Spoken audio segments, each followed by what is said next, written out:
Olá pessoal, tudo bem? Eu sou a professora Pietra, estou aqui agora como professora de atualidades e nesta aula a gente vai conversar sobre fatos sociais, políticos e econômicos relevantes para a Amazônia. Essa é a parte 1 da aula. Por quê? Porque esses fatos a gente tem vários itens aí que a gente vai tratar na aula. Como são vários, a gente dividiu aí, portanto, em duas partes esses subitens, tá certo? E o primeiro que a gente vai conversar então é a Amazônia como manancial de águas. Para a gente poder entender por que a Amazônia é considerada esse manancial, fiz bem didaticamente aí, coloquei até o significado aí de manancial. É o local onde a água se origina, nascente ou fonte. Ou seja, a Amazônia está sendo considerada aí como uma grande fonte de água, possivelmente até mesmo para o mundo todo. A gente vai entender o porquê disso. Aquífero. Aquífero é uma formação ou grupo de formações geológicas que pode armazenar água subterrânea. É importante a gente entender também o que é isso. Essas duas palavrinhas aí. Descontadas geleiras, tá certo? A região da Amazônia, ela contém 1/5 de água doce do planeta. Então você tem as geleiras, Polo Norte, Polo Sul, tirando isso, 1/5 da água doce, a água, portanto, que pode ser consumida pelos seres humanos, está na Amazônia. Toda essa riqueza, porque a água ela é uma grande riqueza, ela se encontra nos rios que são muito abundantes na região. Mas boa parte dessa água não estão nos rios, estão no subsolo, estão nos aquíferos, tá certo? Então você tem uma grande riqueza no subsolo brasileiro. E é sobre essa riqueza que está no subsolo brasileiro que a gente vai conversar um pouquinho, tá certo? Vamos lá. A região ela possui um aquífero capaz de abastecer todo o planeta por 250 anos, segundo a Universidade Federal do Pará. A Universidade Federal ela fez uma pesquisa sobre essas águas subterrâneas e eles consideram aí que tem água suficiente ali para abastecer o mundo inteiro por 250 anos. Por isso que a Amazônia ela poderia ser um manancial aí, a fonte de água, portanto, para o mundo todo. Sistema Aquífero Grande Amazônia, que é esse aquífero que essa universidade acabou descobrindo, tá certo? Até 2013, sabia-se aí da existência do aquífero Alter do Chão, muito menor, portanto, desse sistema todo que eles vão encontrar, esses pesquisadores. E aqui no mapinha também tem o aquífero Guarani, que também é um grande aquífero que a gente tem aqui no país, tá certo? Ele não fica somente no Brasil, ele também é parte dele está no Paraguai, Uruguai. Apesar do aquífero Guarani ser maior em extensão, já sabia que no Alter do Chão ele tinha mais água, apesar de ser menor. Só que esses pesquisadores aí da Universidade Federal do Pará, eles vão descobrir que esse aquífero é muito maior. A gente tem toda a região aí da floresta amazônica, Acre, Amazonas, Pará, toda essa região composta por esse sistema aquífero que eles chamaram aqui. E, portanto, com uma grande quantidade de água capaz, aí, segundo eles, de abastecer o mundo inteiro por 250 anos. Ou seja, o que eles descobriram aí no subsolo da floresta amazônica é que o país tem uma riqueza muito grande. A gente sabe que a falta de água está acontecendo em regiões do país e também no mundo todo. Então, toda esta água ela é vista como uma riqueza muito importante para o país. Tudo bem? Vamos lá. O aquífero ele possui reservas hídricas aí estimadas em 162.520 quilômetros cúbicos de água. O aquífero Guarani, que era o maior do mundo até então, ele tinha 39 mil quilômetros cúbicos de água. Ou seja, a diferença é muito grande. Estão aí 4, 5 vezes mais água do que o aquífero Guarani que a gente viu lá no outro slide. Porém, toda essa riqueza hoje ela é pouco utilizada. Somente 5% da população do país ela vive na região do Amazonas. A grande parte da população brasileira ela vive em regiões aí onde você não tem uma quantidade tão grande de água. As águas ali desse aquífero, desse sistema, ela já é utilizada. Muitas cidades na região, inclusive Manaus, são abastecidas por essa água, com um detalhe bastante interessante. Devido ao tipo de solo que você tem na região, é um solo bastante poroso, tá certo? Você tem uma facilidade de acessar essa água, e essa água ela é tão boa que ela pode ser consumida até mesmo sem tratamento, tudo bem? E você tem uma questão interessante, você tem essa grande quantidade de água, como a gente falou, capaz de abastecer por 250 anos a população do mundo, mas como é que você vai levar? Com a tecnologia de hoje seria uma obra faraônica você trazer essa água para São Paulo, por um exemplo, que é uma região que tem tido problema com abastecimento de água, tudo certo? Vamos lá, acho que eu já devo ter falado a respeito de tudo aqui, a gente pode dar continuidade. O ciclo hidrológico completo. Eu coloquei essa parte aqui para a gente poder compreender a importância da preservação, portanto, da floresta para a preservação dessa riqueza natural que é essa fonte de água, tá certo? Coloquei até um desenhozinho aqui para ficar mais claro como que funciona esse ciclo hídrico completo. Você tem a água do subsolo. Essa água do subsolo, ela é, vamos dizer assim, drenada pelas árvores da floresta que vão fazer um processo e colocar essa água na atmosfera. Conclusão, com toda essa água que tem lá embaixo, com toda a floresta fazendo essa drenagem e jogando essa água para a atmosfera, você tem a região com uma quantidade de chuva muito grande. Como o solo ele é poroso, essa chuva volta para o aquífero com uma facilidade muito grande. Ou seja, se você acabar com as florestas, você acaba com este ciclo e você pode correr o risco de acabar com a reserva de água, tá certo? Então a preservação da floresta sobre esse aquífero, ele é muito importante para a própria sobrevivência desse aquífero lá no subsolo, tá certo? É mais ou menos uma questão da bolacha Tostines aí. Sem a floresta você não tem o aquífero, sem o aquífero você também não tem a floresta, você não tem as chuvas e assim é que funciona, tudo bem? Uma coisa vai depender muito da outra. Certo, deixa eu ver, acho que eu já devo ter falado, espero que tenha ficado bem explicado pelo menos. Vamos lá, aí a gente muda para o nosso segundo tema da aula, que são as usinas de Belo Monte e Tucuruí. Coloquei algumas fotos, tá certo? Essa daqui é a Belo Monte, essa daqui é a usina de Tucuruí, tudo certo? Só para a gente visualizar aí, ficar bonitinho e ficar bem divididinho aqui, que a gente está começando um outro tema. Eu coloquei alguns dados técnicos, não se preocupem em ficar aí decorando dados técnicos, tá certo? Eu coloquei só para a gente ter um conhecimento também e para discutir uma questãozinha aqui. Vamos lá, algumas questões importantes. Localização, Belo Monte fica na bacia do rio Xingu e Tucuruí fica na cidade de Tucuruí, no Pará, tá certo? Belo Monte, ela está em construção, ela ainda não está pronta. A previsão para a sua construção final é de 2019, provavelmente ela já vai estar pronta.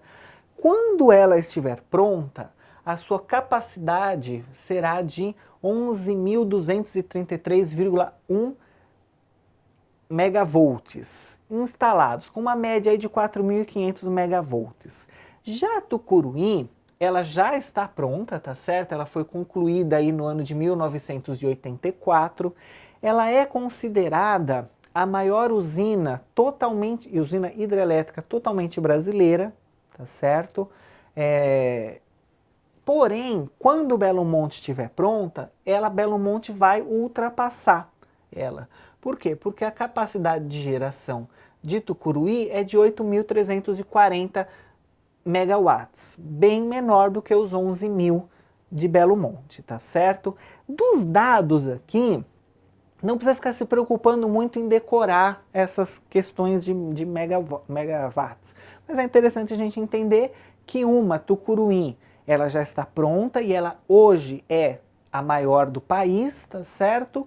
Mas quando o Belo Monte estiver funcionando em pleno vapor, ela vai ultrapassar o Tucuruí, tirando isso, deixa eu ver.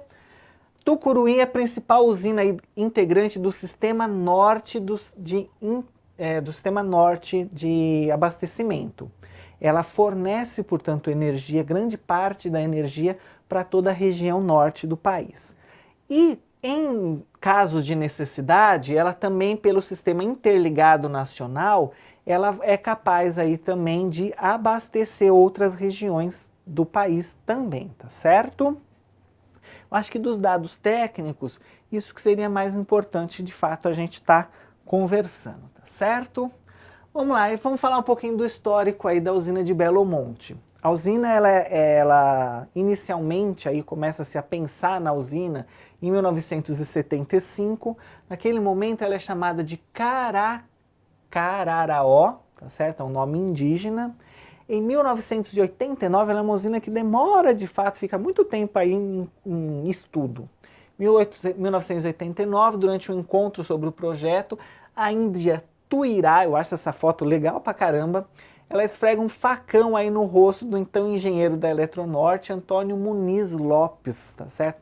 Porque a população indígena não queria aquela usina sendo feita. Por quê? Vamos entender, uma usina hidrelétrica, ela precisa de uma grande quantidade de água. Como a gente viu no slide, no tema anterior, a região ali da floresta amazônica tem uma grande quantidade de água. Só que essa água ela precisa ser represada para que a usina funcione. Isso significa o quê? Inundar uma grande quantidade de terra. Conclusão, os moradores dessa região que é inundada acabam tendo que sair da região, eles são deslocados. E na maioria das vezes, esse deslocamento acaba não sendo bom para essas populações. Eles não são indenizados corretamente, é uma série de problemas. Então a população indígena, como a gente está vendo aqui a Índia com o facão, ela estava contra a implantação da usina, tá certo? Ela está colocando ali pro cara, ó, você vai inundar minha terra, eu passo a faca em você facinho, facinho, se você inundar a minha terra, tá certo? Anos depois aí dessa reunião em que teve esse episódio, o Muniz Lopes ele se torna presidente da Eletrobras, tá certo? E ele vai retomar, portanto, o projeto aí no início do governo Lula, e aí sim já com o nome de Belo Monte, tá certo? Vamos lá. O leilão para você fazer essa usina, é leiloado, portanto, os direitos, então as empresas entram, tá certo? Só que esse leilão ele é paralisado várias vezes por ações judiciais, tá certo? Só vai acontecer de fato em 2010. Essas ações judiciais elas são feitas por grupos indígenas, moradores da região, ambientalistas que não querem a implantação, portanto, da usina, tá certo? É interessante a gente pensar assim, mas a usina vai gerar energia e vai trazer prosperidade para a região. Só que a gente precisa ter em mente, como a gente tratou lá no comecinho da aula, que para você preservar toda aquela riqueza natural que são aquelas águas do aquífero, você precisa preservar a floresta. Então você precisa, esses ambientalistas, essa população que está movendo essas ações para impedir que essa usina seja instalada, eles estão querendo sim, claro que eles querem que a região progrida, mas eles querem que esse progresso aconteça de uma forma que não agrida a natureza. E é por isso que você tem toda essa disputa judicial, tudo bem? Continuando. A construção da usina ela também sofre diversas paralisações, tá vendo? Devido também a liminares na justiça, você tem toda uma guerra judicial durante o processo de construção da usina. A hidrelétrica ela inicia as atividades aí com mais de um ano de atraso, por conta de toda essa questão judicial. É interessante que a Belo Monte, ela acaba recebendo aí uma multa por conta desse atraso, eles recorrem aí, eles não querem pagar essa multa, eles estão brigando na justiça, eles alegam que o atraso, obviamente, não foi culpa deles, que apesar de todos os problemas, todas as ações, as paralisações, eles ainda acabaram entregando aí apenas com um ano de atraso, apesar de todos os problemas judiciais que eles tiveram, tudo bem? O impacto aí da obra da Belo Monte. Os ambientalistas, acadêmicos, povos indígenas, entre outras pessoas aí, eles se colocam contra a construção da hidrelétrica e eles defendem aí por que eles são contra. A hidrelétrica iria provocar a alteração no escoamento do rio. Por quê? Porque ele é represado. Uma vez represado, obviamente, esse rio vai se alterar. A velocidade, por exemplo, da sua corredeira vai se modificar. A quantidade de água desse rio vai se modificar. E isso, obviamente, vai gerar toda uma questão no meio ambiente, tá certo?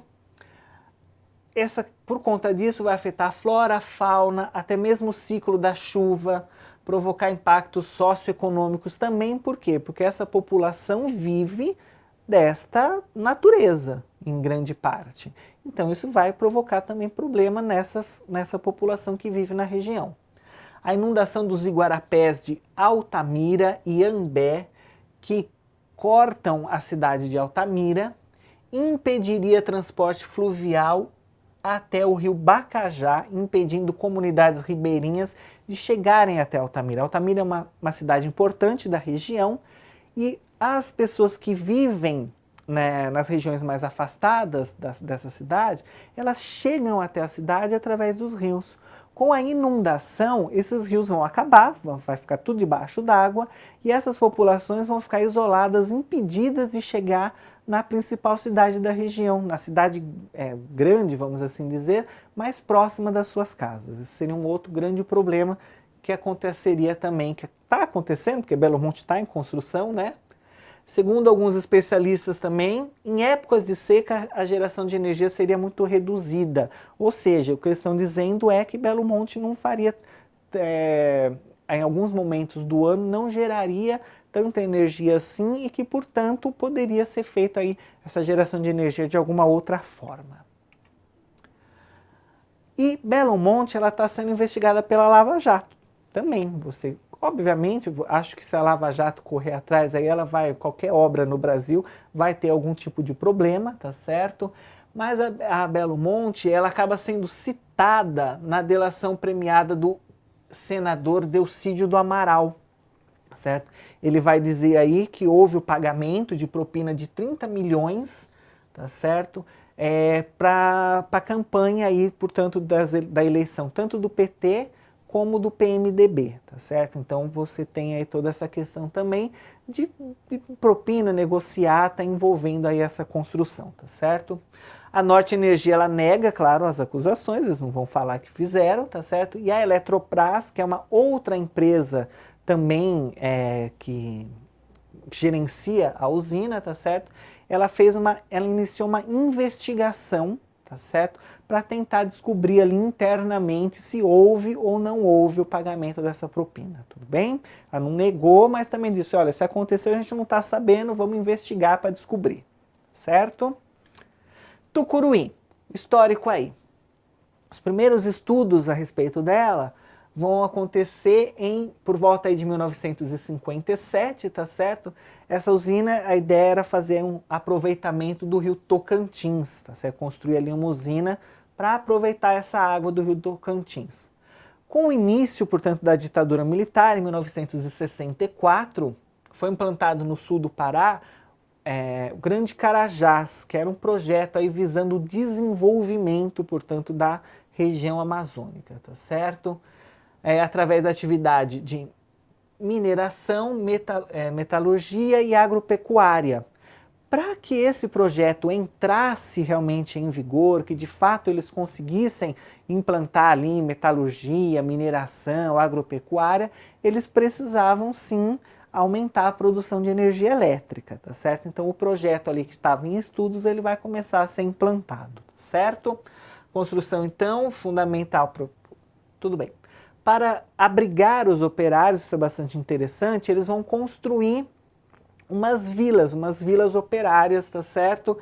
Que é as residenciais Pioneira e a Temporária 1 e 2. A Temporária 1 e 2 são vilas de madeira, mas que eles fazem toda uma infraestrutura ali para os operários viverem.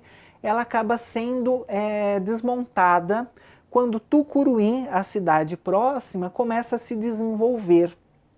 Por quê? Porque com a construção usina, a cidade mais próxima, a cidade de Tucuruí, ela começa a ver aí um desenvolvimento. Quando essa cidade cria já uma infraestrutura, essas vilas elas vão ser desativadas, tá certo? Tucuruí é impactos econômicos.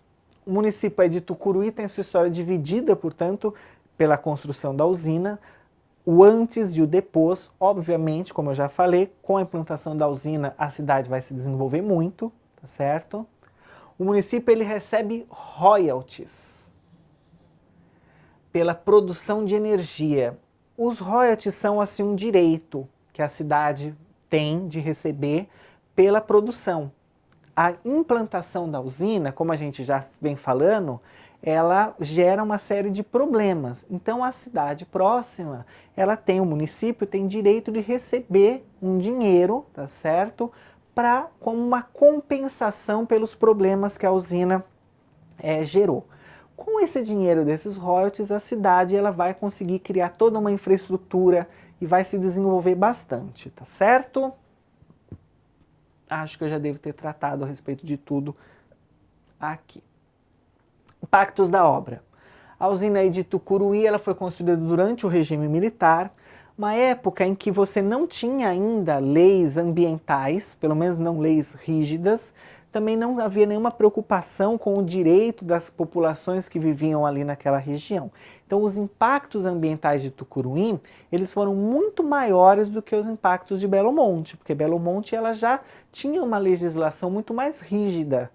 Naquele momento você não tinha, a preocupação era praticamente zero com o meio ambiente, tá certo? A obra ela é realizada antes, portanto, da lei que exige a realização de estudos de relatório de impacto ambiental. Apenas 140 km², isso aqui é um absurdo. Dos 2.850 km² alagados, foram limpos. O que isso significa? Você tem uma região de floresta que foi alagada. A ideia era limpar tudo isso, retirar aquela madeira, porque aquela madeira é uma grande riqueza, tá certo? Eles limparam uma parte, eles acharam que não valia a pena continuar extraindo aquela madeira, simplesmente alagaram toda aquela madeira. Eles perderam, cerca de 2,5 milhões de metros cúbicos de madeira que poderia ser comercializada. Fora isso, estima-se que 37 espécies de peixes adaptados à correnteza foram extintos.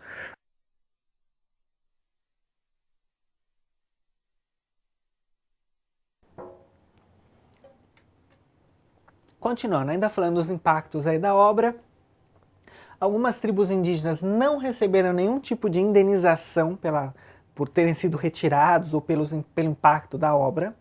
A barragem deslocou cerca de 35 mil pessoas que tiveram que sair das suas casas e irem morar em outras regiões. E segundo o movimento dos atingidos por barragem, muitas dessas pessoas até hoje não receberam nenhum tipo de indenização. Tiveram que sair para não morrer afogadas e simplesmente não receberam nada por conta disso. Exploração das riquezas minerais, certo? Outro teminha agora. Mais de 40% aí do território do Amazonas é a área pré-cambriano. O que isso significa? Que apresenta potencialidade para o depósito de 13 minerais. Ou seja, você tem muita riqueza naquela região, tá certo? A Amazônia seria uma das maiores regiões com potencial para descoberta de minerais. Porém, você tem uma questão importante aqui. Você tem as reservas indígenas na região da Amazônia. Dentro das reservas indígenas, as empresas não podem entrar para fazer mineração, pelo menos não legalmente. Obviamente que por baixo dos panos muitas empresas acabam entrando e fazendo mineração dentro de reservas indígenas, mas a lei proíbe.